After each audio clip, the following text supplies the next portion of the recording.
Hey guys, John Cox here. Man, I want to let you guys in on something I learned. I've been up north here for over a month and I've been getting whooped. I've been getting beat pretty bad by a lot of the smallmouth guys. But this is something I picked up.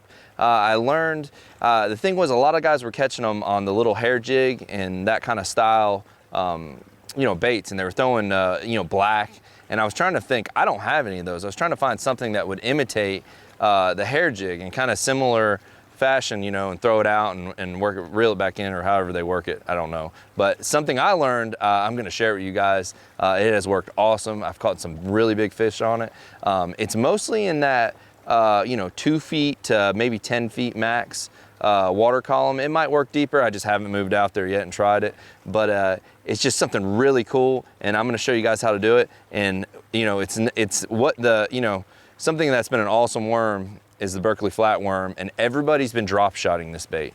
And I mean, it works incredible drop shot. But what we're doing is we're taking the Berkeley flatworm and we're sticking it on a Ned head style head and throwing it like that. And I'm gonna show you guys how to use it here. And right here is just a Berkeley. I think it's a 1/16, 1/8 size. Those are the two sizes I really like. It's a half head. It's pretty much a Ned head style jig head. And I'm just gonna take the Berkeley flatworm. And of course, I couldn't find anything close to resemble a hair jig. I had nothing in black except this flatworm. And man, I'm telling you, it is the ticket. And I'm just gonna thread it on, almost like if I was gonna thread the regular Ned on. And I'm gonna come out the top so that the belly's flat and just slide it right up.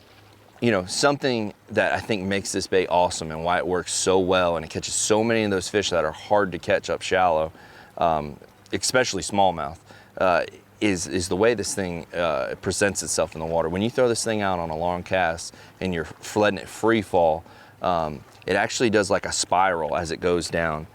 And as it's going down nice and easy, and it's like working its way towards the bottom, like a dying fish would, or just anything re-entering the water. If you've ever thrown like a goggle eye back or whatever, and that sucker, he swims down and goes towards the bottom, and that's what this bait does. And as you're not moving it, that tail is just back there quivering as it's going down, as it's gliding down to the bottom.